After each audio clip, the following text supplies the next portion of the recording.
Hey guys, and welcome back to the channel. In today's video, we're going to show you how to replace the inducer motor on your furnace. It's a very easy process when you're replacing this whole assembly. This is a pretty universal component, the inducer draft motor. Again, this is a Heil Bryant, but if you have a different brand, these instructions will still apply. So let's show you how to do it. First and foremost, we want to be safe while we're doing this project. So let's make sure and turn off our power. All right, so we're going to start by removing our front cover here. We're just going to slide that aside. So let's start by removing the exhaust venting.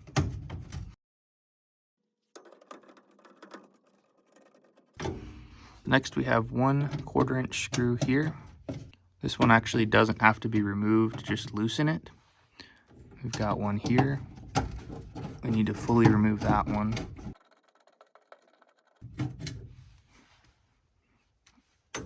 We've got one down here on the bottom. Go ahead and remove that.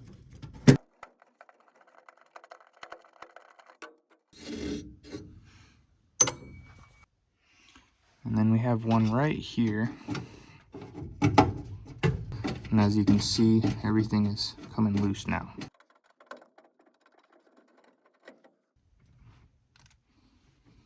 So next, we're just going to remove these two leads, and this whole assembly will slide out, and then we have access to this vacuum hose. Sometimes if these are stuck, you can take a pair of channel locks, grab it, and just twist, and you could hear it come loose there. Our new inducer motor came with this seal, and it has an adhesive on the back, so we're just going to remove that. And we're just going to stick it centered with this hole.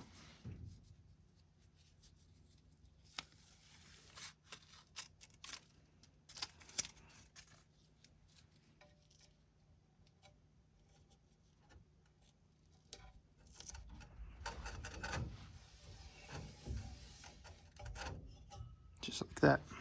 Once we have it in place, the first thing that we're going to do is line this up. Remember, that does not have to be, that screw doesn't have to be taken out all the way, so we can kind of center it with that, and then we're going to run this screw in right here.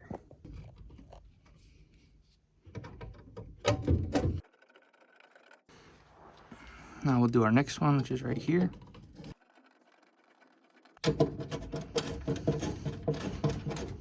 Tighten this one down all the way, and this one.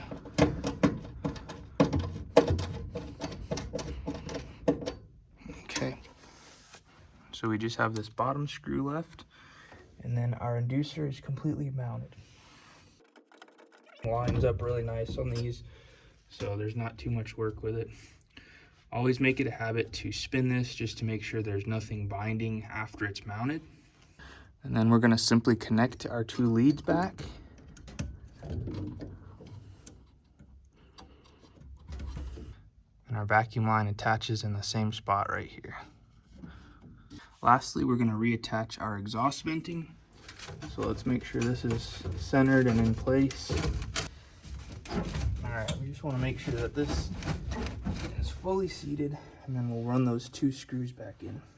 Now for this part, you'll probably need some sort of drill to run these into the housing. They are just self-tappers.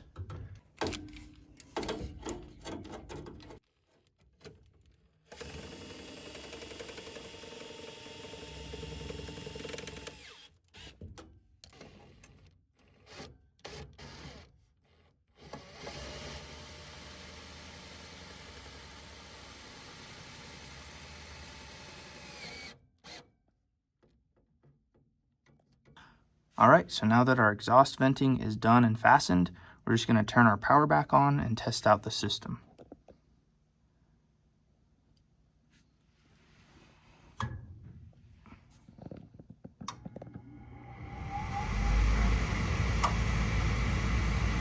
There we go. Our inducer is up and running.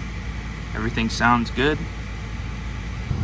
For more furnace repair videos, check out this playlist, and we'll catch you on the next one. Later.